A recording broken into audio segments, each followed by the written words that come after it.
Great morning, holy brothers! Thank you so much for joining us on our pathway to peace inside the Garden of Peace. If you're following along, we're on page 50. And today's lesson is called Muddled Minds. Here we go. These are some notes I have in my book that are not going to be in yours if you're following along. Just wait a moment till we go through them because they're pretty awesome. Do not demasculinize yourself, right? Stop acting like a little girl. The more men act like ladies in regards to demanding, being takers instead of givers, the more they mess up and muddle their relationships. This is actually one of the most common questions that I get asked on a regular basis from my viewers, followers, and questioners. They say, why is my wife not interested in being physically together with me in bed at night? All the time you hear this from people. I mean, there must be something wrong with her. What is wrong with this lady? What am I supposed to do if she's not interested and encouraged about having marital relations together? Maybe I married the wrong type of girl. Maybe she needs to get help. Maybe she needs some medications and natural concoctions that can help increase her libido. Maybe, they say, there's something really wrong, genetically or physically or nutritionally, right? So, many men get mesmerized and muddle their minds moronically and mess up their marriages. A wife normally craves her husband and wants to feel loved. She wants to feel secure. But when a husband takes on that feminine role, and he's the one who's craving her and craving those relations, he is the one literally pushing her away from himself. And he's distancing her from his bed. He turns his own male positive magnet into a negative female pole. And then he pushes her away. Since two female negative charges, what happened when we put them together? They repel. Woo! They literally repel each other and they fly to the other side of the room. He is then pushing her away forcefully, like that similar pole of a magnet. Just think about it. If you want to act like that, anytime you come towards her, she's going to be literally pushed away by your negativity, that negative pole. There is nothing wrong with your wife. The problem is you. So when a man starts acting like a real man, and it turns into the positive again, his woman then can run back to him and be attracted to him and acting like a man instead of a lady. Back to the text. Here we go. Questions from the peanut gallery. You're telling me when a man starts acting like a man, that's when the woman's going to want him? When a man acts like a giver. Right. We're defining man as a Torah man, not as a man. Can't be like tired, exhausted, coming home from work. She's always gonna want. When a man get into bed right away. not the secular Western worldly view of man. I understand. The Torah view right. of a man when he acts like he's a mensch, like he's supposed to be, like he gives to his wife, doesn't criticize his wife, doesn't put her down, keeps her in a positive light. The Torah says. She said the Torah says I don't want to open my mouth. What's the Torah? But a woman. my experience, like collecting rent. If you're not going to ask them for it, you're not going to get it. It's exactly the opposite. Do you know how many times? Wait, what does the Torah say? Let me hear this. That a woman is the one who craves the man. The woman who wants to feel loved, secured, right. and even sexually given to. That's what the woman desires. Right. In a normal relationship. Right. But so many times, they act like monkeys. They act like animals. They're disgusting to them. And they want to have nothing to do with them. And the more says, hey, you ready? Hey, you ready? Hey, you ready? Hey, you ready? Let's go. Come on. What are you doing? Why are you so tired? Get up. What's wrong with you? You gotta placate my... tired? If she's tired, that means you're not giving enough? That's not what I'm saying. I'm saying if a person is doing bad, if he's being the negative pole, it's literally going to push her away. So the first thing is to stop pushing her away. That's step number one. Stop pushing her away. What? How do you stop pushing her away? By stopping a little girl and asking for stuff all the time and being needy and being somebody who requires everything. Asking what, for like lunch or asking for? First of all, anything, but especially the act that you want. Don't keep bothering her to get. You can ask her like, hey, I don't have time. Can you just move the clothes from the washer to the Any dryer? big thing is going to be a big problem. Little things can be little problems So it's that okay to ask them for will little add things. up. It will add up.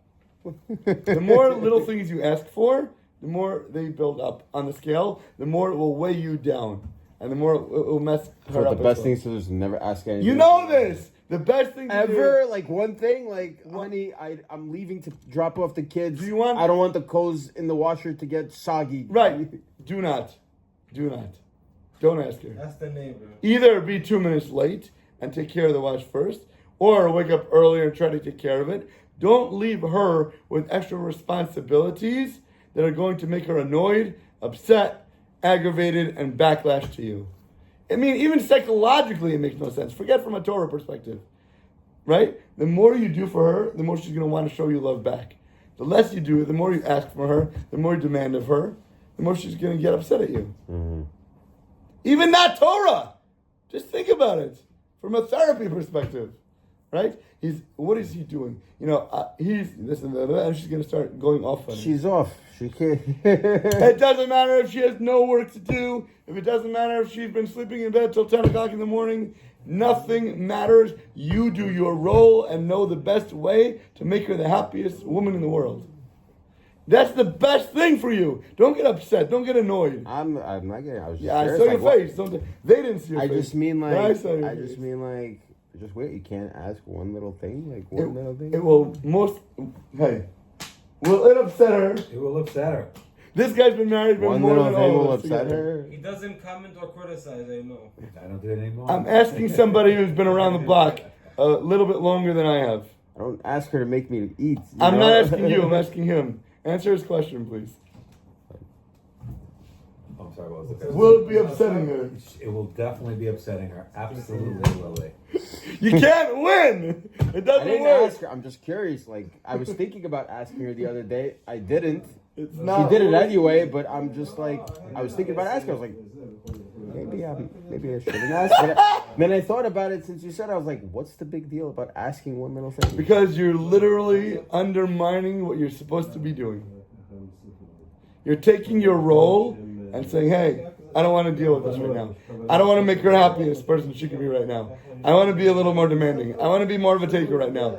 You're trying to make her be the giver. It's going to screw up your whole dynamic. Mm-hmm. Even little things, especially the little things, because they all add up.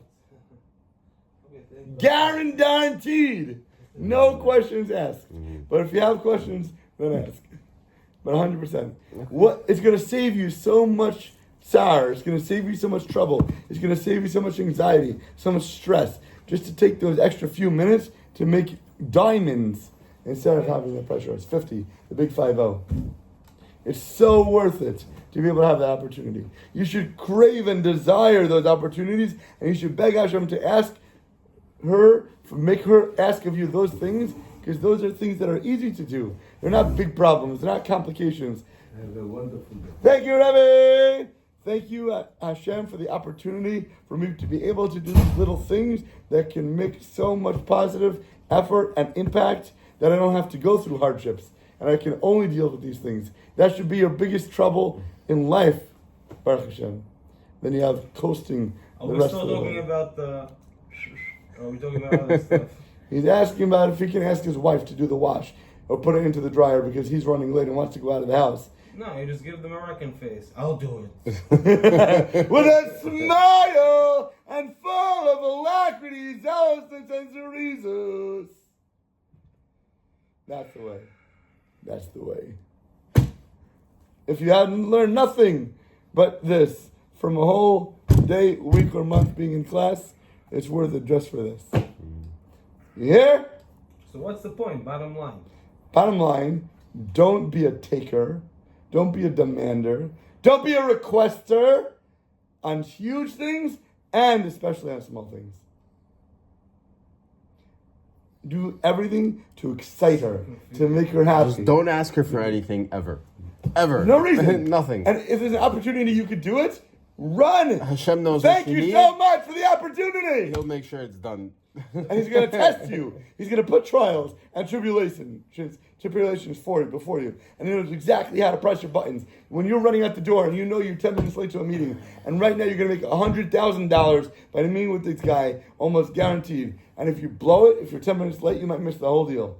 And on your way out, you realize, oh my gosh, the wash wasn't done.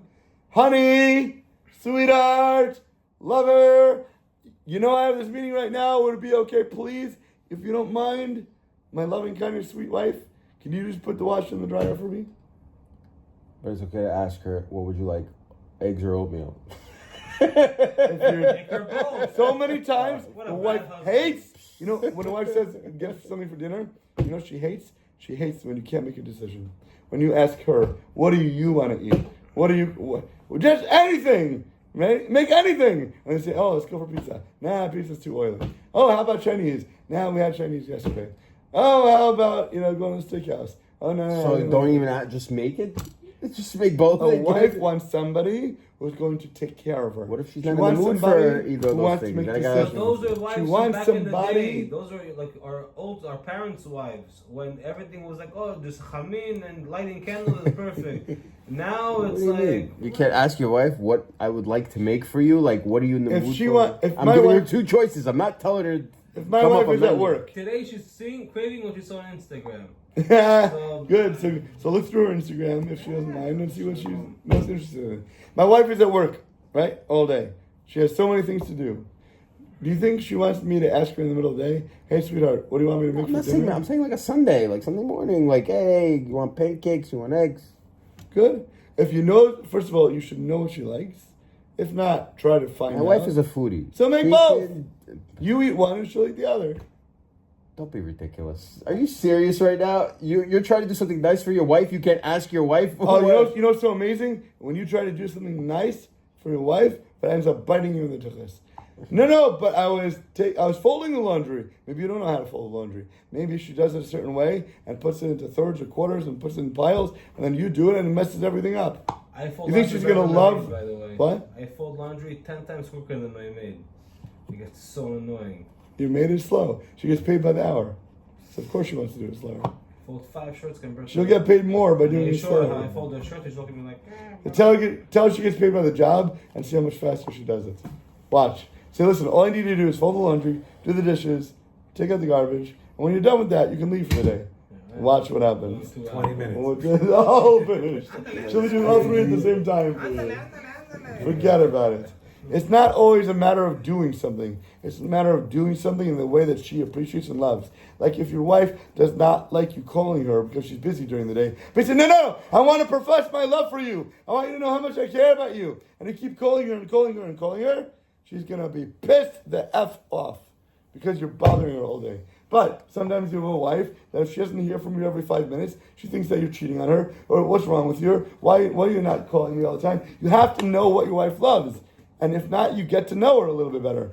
Mm-hmm. Back to the main topic. Okay. You have a question? No, back to the main topic. You want to go through the text more? No, meaning like... What's your question? So what's the bottom line? You shouldn't ask for it, but they're not going to send it. When you be the person who she loves you to be, and the Torah and God wants you to be, you will get all the blessings in the world shower upon you. Almost immediately, that lever will switch to the other side. Well, you don't believe that some people are more... I don't. Well, let me finish my question. Your question was, do people have tendencies and desires? We have a doctor right here. Some people have more... You have two doctors right here.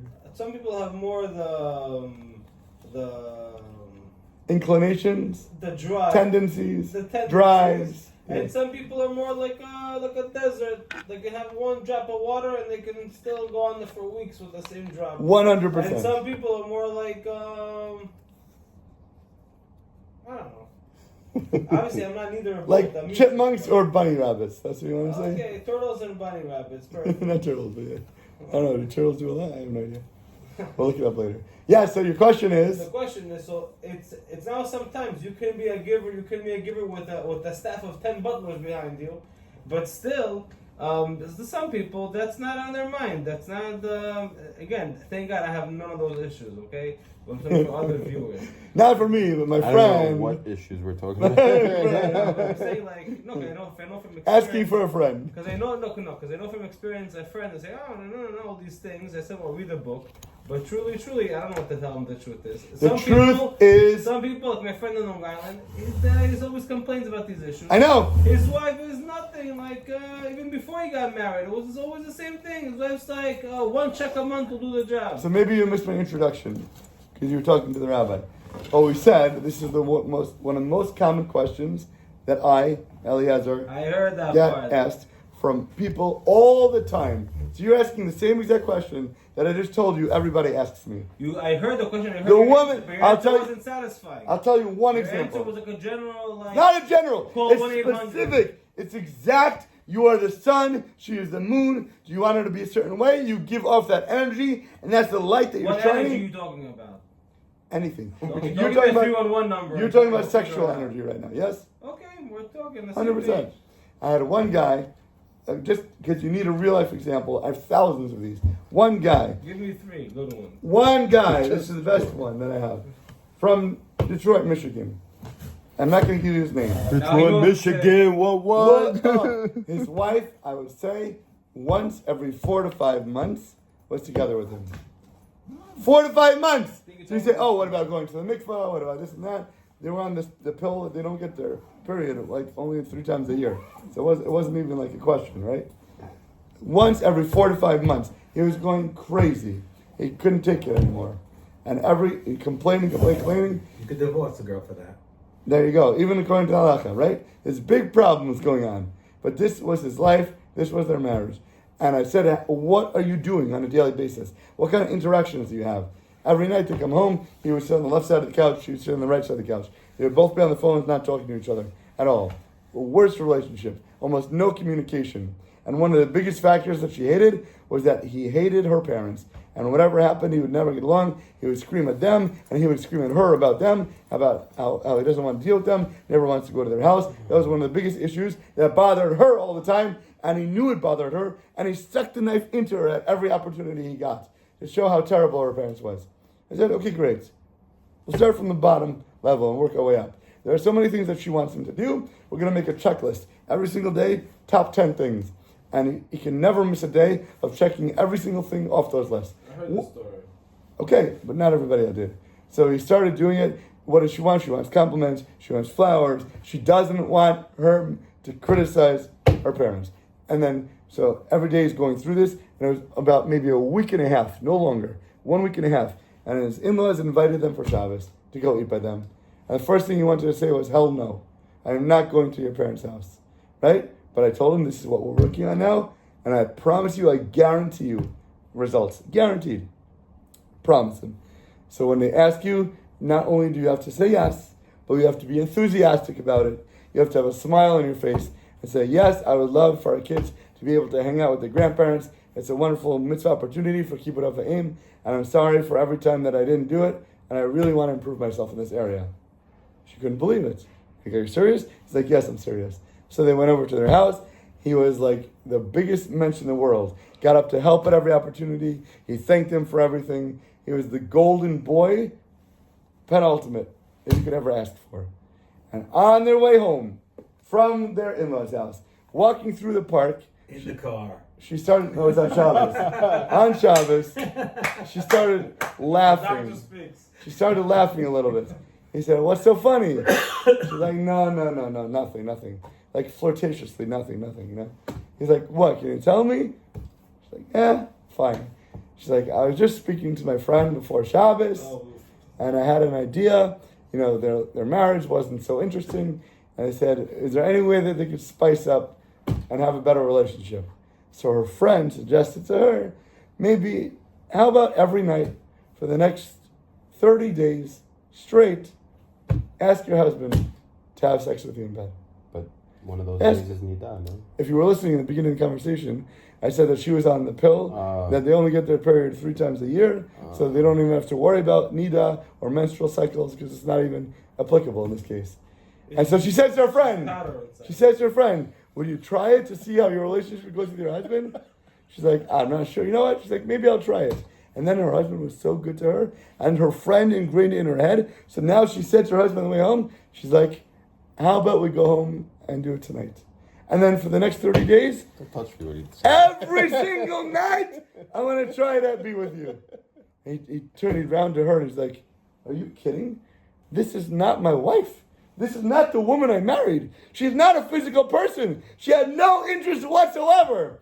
And every day, the next morning, I wake up and I have a smiley face on my phone. And I knew exactly what he meant. And for the next 30 days, I got smiley.